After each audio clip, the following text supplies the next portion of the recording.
Ce programme est financé par les amis et partenaires du ministère de Joyce Meyer.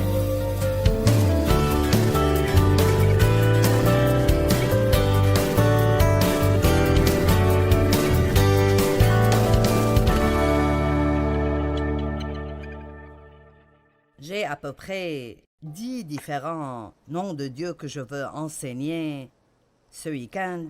Mon but étant qu'un nom vous dit quelque chose à propos d'une personne. Alors nous trouvons littéralement des centaines de noms de Dieu qui sont des façons auxquelles il est adressé dans la Bible, mais plusieurs d'entre eux sont en majuscules, comme s'ils étaient un nom propre. L'un des noms dont nous allons parler est Jéhovah Elyon, le Seigneur Tout-Puissant. Et ce nom est tout en majuscule, si vous le voyez. Alors ce n'est pas juste une déclaration, mais cela veut dire que Dieu est au-dessus de toute autre chose. Et alors, quand nous étudions vraiment ces noms et nous les regardons, nous commençons à connaître Dieu plus profondément et plus intimement. Et ce que je veux vraiment marquer est que quiconque connaît vraiment Dieu ne peut absolument pas ne pas vouloir une relation avec lui. Et puis nous avons aussi une catégorie de personnes qui ont comme une sorte de demi-relation avec Dieu. Et ce que je veux dire par cela est qu'ils ont peut-être une relation religieuse avec Dieu, qui signifie qu'ils croient en Dieu. Ils ont même peut-être dit « Oui, je crois que Christ est mort pour moi. » Ça peut même être quelqu'un qui va aller au ciel parce qu'il croit en Christ, mais il ne connaît pas vraiment Dieu. Et alors, il préfère peut-être d'autres choses que de passer du temps avec Dieu parce qu'il ne sait vraiment pas combien il est incroyable et merveilleux. J'ai passé beaucoup d'années en tant que chrétienne, mais Dieu faisait juste partie du dimanche matin dans ma vie, pas dans le reste de ma vie. Et passer du temps avec Dieu est vraiment amusant quand vous commencez à comprendre vraiment comment vivre avec Dieu.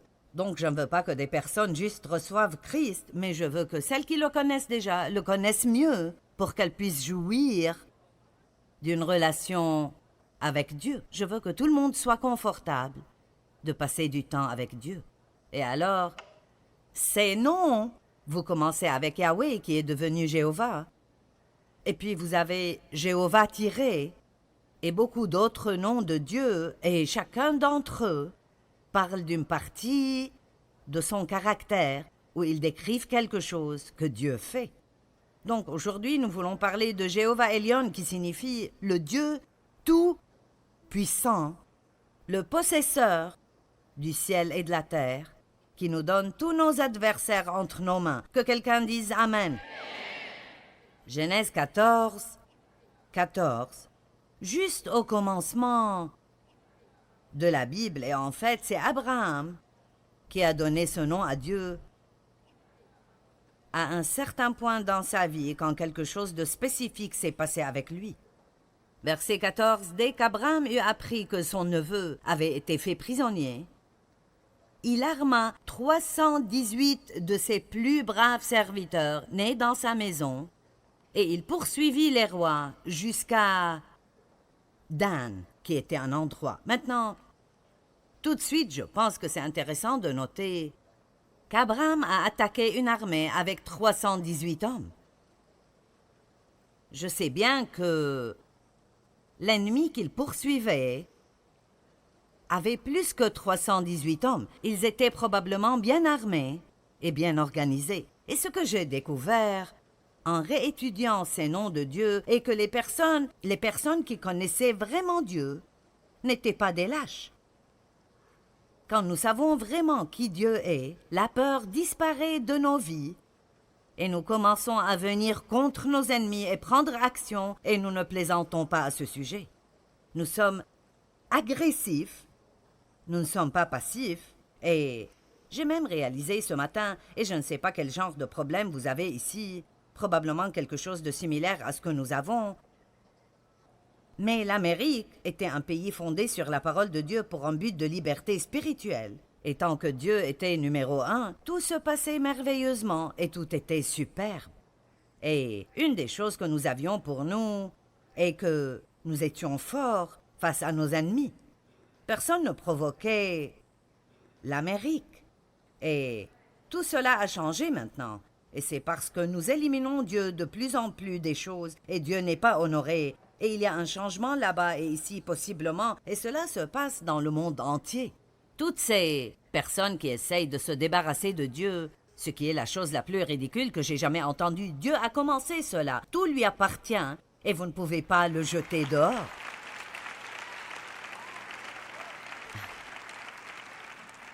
Mais il semble que maintenant, plus Dieu est retiré des choses, moins nous sommes audacieux, moins nous sommes braves. Plus nous compromettons des choses, moins nous permettons à nos armées d'être fortes. Alors je pense qu'il y a une vraie connexion, non seulement pour les nations, mais pour nous en tant qu'individus. Dieu ne vous a pas donné un esprit de peur et de timidité, mais de pouvoir, d'amour et de sagesse. Amen.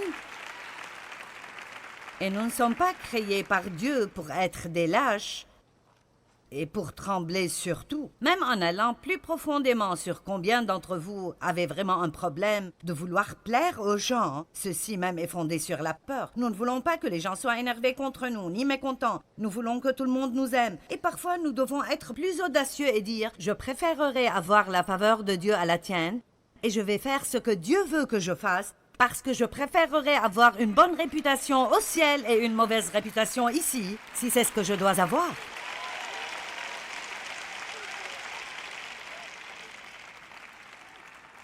Donc, il les a suivis avec 318 serviteurs de foyer entraînés. Verset 15. Et il divisa sa troupe et se jeta sur eux de nuit, lui et ses serviteurs, et il les frappa et les poursuivit jusqu'à Oba, qui est à la gauche de Damas. Et il ramena tout le bien, et ramena aussi Lot, son neveu, et son bien, et aussi les femmes et le peuple. Donc, Abraham a tout simplement repris ce que l'ennemi avait volé. M'avez-vous entendu? Quand nous savons qui notre Dieu est, nous pouvons reprendre ce que l'ennemi a volé. D'accord? Verset 17. Et au retour d'Abraham, après avoir frappé... Oui, cet endroit... Je suis désolée, mais je ne peux pas prononcer tous ces noms correctement. Parfois, des personnes doivent me les écrire phonétiquement sur un papier. N'êtes-vous pas heureux que je ne sois pas la seule à ne pas pouvoir lire tout cela? Que vous n'êtes pas les seuls? Et les rois qui étaient avec lui, le roi de Sodome sortit à sa rencontre dans la vallée de Chav, qui est la vallée du roi. Et Melchisédek, roi de Salem, appelé plus tard Jérusalem, fit apporter du pain et du vin. Or, il était sacrificateur du Dieu très haut. Maintenant, regardez verset 19. Et il le bénit et dit, « Béni, favorisé, excessivement heureux et exalté soit Abraham de par le Dieu très haut, possesseur et créateur des cieux et de la terre. » Donc, nous voyons Dieu être appelé Jéhovah Elion, le Dieu tout-puissant, le possesseur du ciel et de la terre, qui, si nous le suivons, nous donnera le pouvoir de reprendre tout ce que l'ennemi a volé de nous. Allez, que quelqu'un crie de joie.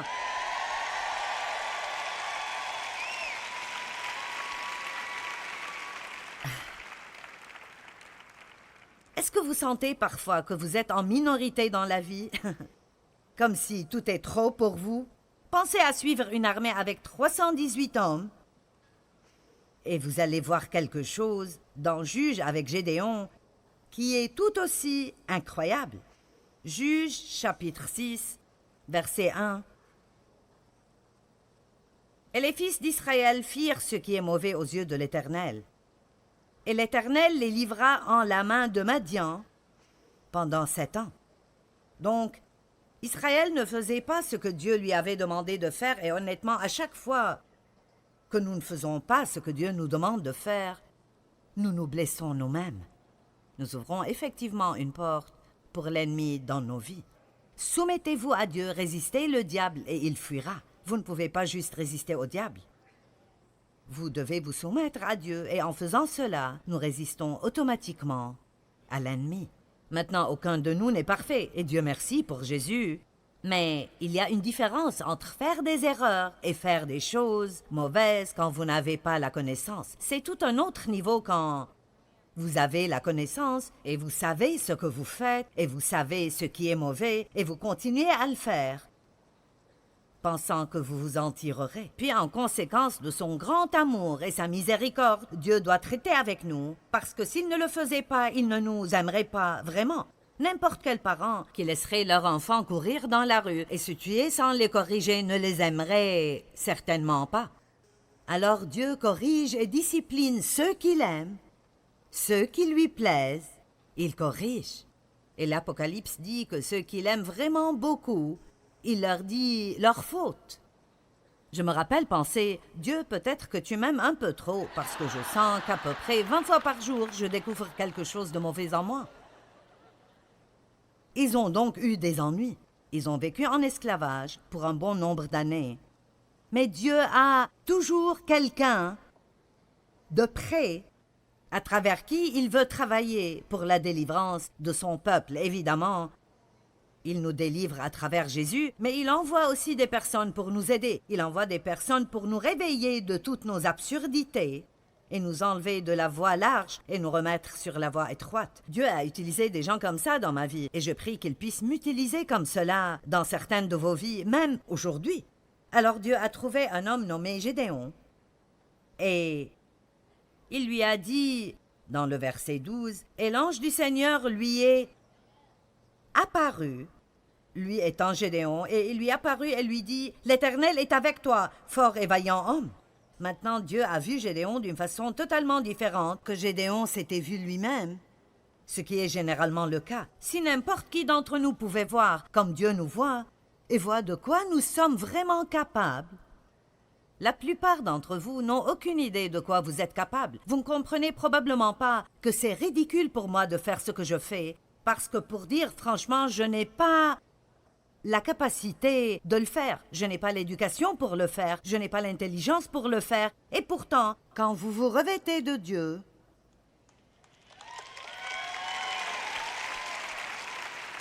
ou dois-je dire, quand Dieu vous revêtit de lui-même, ce n'est pas quelque chose que nous faisons. Donc Dieu voit beaucoup plus de potentiel en vous que vous voyez. Vous êtes beaucoup plus incroyable que vous le pensez. Et Satan aimerait vous voir penser à ce que vous n'êtes pas, et ce que vous ne faites pas, et ce que vous ne pouvez pas, et ce que vous n'avez pas, et vous voir vous comparer à tout le monde. Mais Dieu veut que vous vous voyiez de la façon dont il vous voit, et croire ce que sa parole dit sur vous. L'Éternel est avec toi, fort et vaillant homme. Et Gédéon lui dit, « Ah, mon Seigneur, si l'Éternel est avec nous, pourquoi donc toutes ces choses nous sont-elles arrivées? Et où sont toutes ces merveilles que nos pères nous ont racontées? » En disant, « L'Éternel ne nous a-t-il pas fait monter hors d'Égypte? Et maintenant l'Éternel nous a abandonnés et nous a livrés en la main de Madian. » Maintenant, quelle réponse pathétique! Et j'aime le faire comme cela parce que je pense qu'à ce point, il était juste un peu peureux. Je pense que ça ressemblait à « Oh Seigneur !» Je ne suis pas un homme puissant, courageux. Tu as choisi le mauvais homme. Qui, moi? Tu veux que je fasse quoi? Oh non, Seigneur, cela est trop pour moi. Tu as la mauvaise personne. Allons. Allons. Bon, alors, Dieu, si tu es vraiment avec nous, alors pourquoi avons-nous tous ces problèmes? Et pourquoi ne fais-tu pas des miracles? Allons.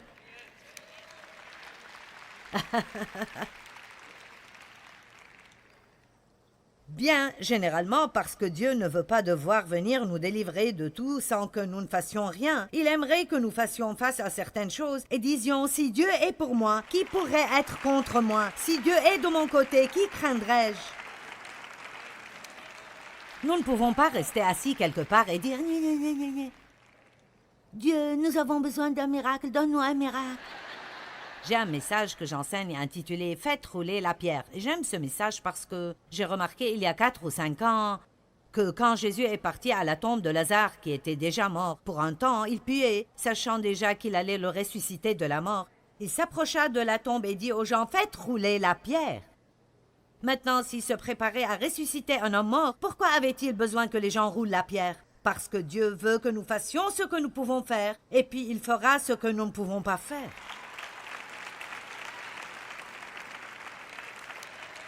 Certains d'entre vous doivent faire rouler quelques pierres dans votre vie, et quand vous le ferez, vous verrez le pouvoir de la résurrection de Christ faisant la partie que vous ne pouvez pas faire. Vous dites bien, quelles seront ces pierres? Vous pourriez essayer de pardonner aux gens contre lesquels vous êtes en colère.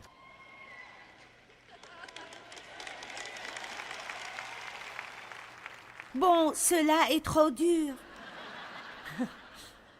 J'ai juste besoin que Dieu me débarrasse de mes ennemis.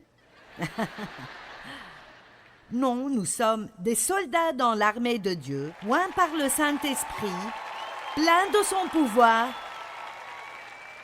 Et il est temps pour nous de nous comporter comme tels. Et non seulement dans l'Église, quand nous avons quelqu'un sur le plateau qui nous stimule. Vous devez faire cela chez vous. Quand vous vous levez le matin et que le diable dit « Vous n'êtes pas bon et vous allez avoir une mauvaise journée », vous devez dire « Tu es un menteur, je suis un enfant de Dieu, il vit en moi et ça va être le meilleur jour de ma vie. »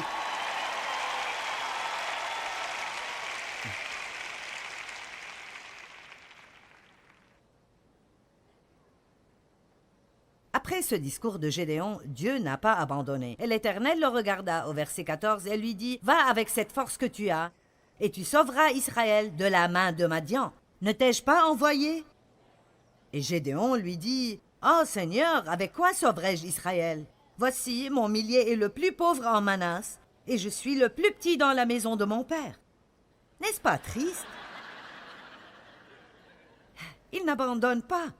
Et l'Éternel lui dit, « Moi je serai avec toi, et tu battras Madian comme un seul homme. » Et Gédéon dit, « Si j'ai trouvé grâce à tes yeux, donne-moi un signe que c'est toi. » Et alors Dieu l'a fait, il lui a donné un signe. Et ainsi nous parlons des toisons de Gédéon. Et oui, parfois Dieu nous donnera une confirmation. Mais j'aime le passage qui dit, « Bénis sont ceux qui croient et n'ont pas vu. » Dieu veut qu'on le connaisse suffisamment pour ne pas avoir besoin de preuves qu'il est là. M'avez-vous entendu? Dieu veut qu'on le connaisse suffisamment pour ne pas demander qu'un tas de signes et de choses étranges se produisent. Si vous n'avez rien entendu de Dieu depuis 5 ans, continuez de faire la dernière chose qu'il a dite. Et quand Dieu veut dire quelque chose, ne vous inquiétez pas, il sait comment se faire connaître. Amen. Et je sais que c'est dur, parce que Dieu est invisible et ne peut être vu. Nous avons besoin qu'il fasse des choses. Nous voulons qu'il fasse des choses, mais c'est comme j'ai dit hier soir, je pense que nous recherchons parfois ces grandes choses et nous ne les voyons pas se produire, et nous devons vraiment rechercher les petites choses dans notre vie qui bâtissent vraiment notre foi à un tel niveau que personne ne serait jamais capable de nous convaincre que Dieu ne va pas faire les grandes choses au bon moment. Laissez-moi dire quelque chose. Je crois que Dieu se révèle dans notre vie tous les jours si nous apprenons juste à le reconnaître et à le voir. Amen. Et alors, nous devons arrêter de regarder à ce que nous n'avons pas et regarder à qui nous avons.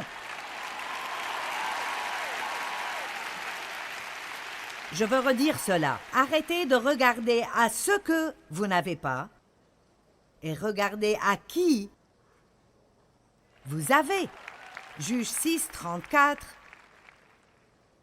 Et l'Esprit de l'Éternel revêtit Gédéon de lui-même et s'empara de lui, et il sonna de la trompette, et les Abiézérites furent assemblés à sa suite. Alors Dieu a envoyé Gédéon pour faire quelque chose qui était impossible, mais qui est devenu possible quand le Dieu Tout-Puissant, le possesseur du ciel et de la terre, a revêtu Gédéon de lui-même. Laissez-moi vous dire, plusieurs fois avant de venir ici, je demande à Dieu de jeter son manteau autour de moi et me permettre de venir et faire ce qu'il veut que je fasse. Et si nous faisions plus confiance à Dieu, c'est incroyable ce que vous pouvez faire, que vous ne saviez pas que vous pouviez faire parce que Dieu est avec vous. Et j'ai pensé à Gédéon, ceci était excitant. Oh, Dieu a revêtu Gédéon de lui-même. Et je pense, waouh! Puis j'ai eu une autre pensée, mais il vit en nous. C'est mieux de l'avoir dedans que dessus. Allez! J'ai dit c'est mieux de l'avoir dedans que dessus. Il est venu sur les prophètes de l'Ancien Testament, mais nous l'avons à l'intérieur. Il ne fait pas le va-et-vient, il est là pour rester.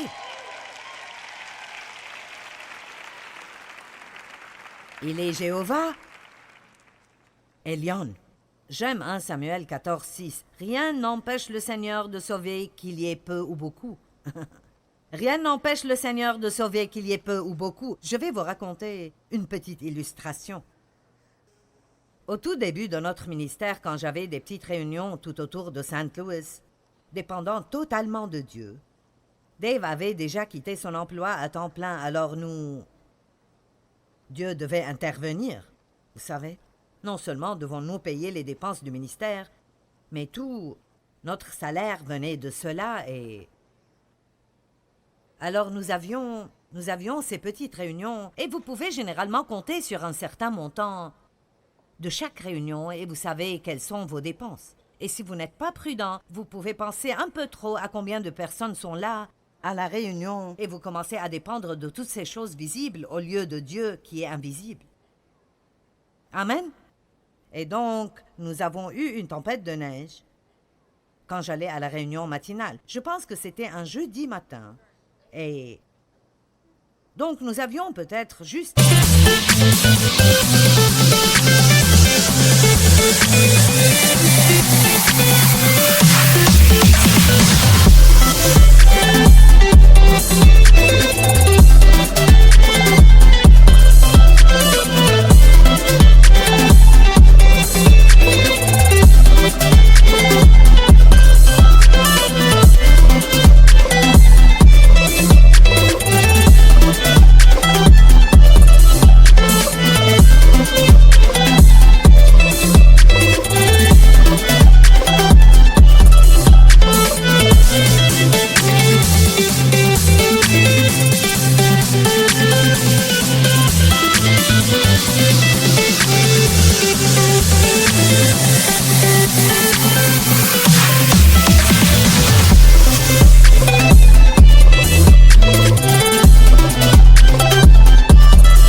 là-bas. Et tout le temps que je prêchais, j'essayais d'arrêter de m'inquiéter au sujet de « que faire, que faire, que faire ?» Et j'ai entendu ce passage dans mon cœur et honnêtement, je ne savais même pas que c'était en moi à l'époque, mais je l'ai juste entendu. Peu importe le nombre des personnes qui étaient présentes, je peux te sauver. Bien, il se trouvait justement qu'il y avait une femme riche ce jour-là dont le mari était un homme célèbre dans l'industrie sportive. Et elle ne venait pas toujours, mais elle était là ce jour-là. Et elle a mis un chèque qui était assez généreux, qui a pu compenser à toutes les personnes qui n'étaient pas là. Et l'offrande ce jour-là était plus grande qu'elle n'allait être s'il y avait des centaines de personnes présentes. Ça n'a pas d'importance pour Dieu s'il sauve par plusieurs ou par quelques-uns, tant que nous avons nos yeux fixés sur Dieu. Alors, pensez à vous-même pour un instant, parce que je peux vous raconter des histoires sur moi, mais pensez à vous-même. Dans quel domaine de votre vie êtes-vous concerné et inquiet? Dans quel domaine de votre vie avez-vous peur? Est-ce à propos du passé, du futur, de votre emploi, votre logement, votre retraite, vos enfants? Qu'est-ce que c'est? Et vous vous regardez et vous pensez, je n'ai pas ce qu'il faut. Bon, vous êtes prêt pour un miracle.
Maintenant, vous êtes prêts pour un miracle. D'abord, vous savez que vous ne pouvez pas le faire, puis vous savez que Dieu peut le faire. Et c'est mon point ici aujourd'hui. Qui est Dieu? Il est Jéhovah Elion, le Dieu Tout-Puissant, le possesseur du ciel et de la terre.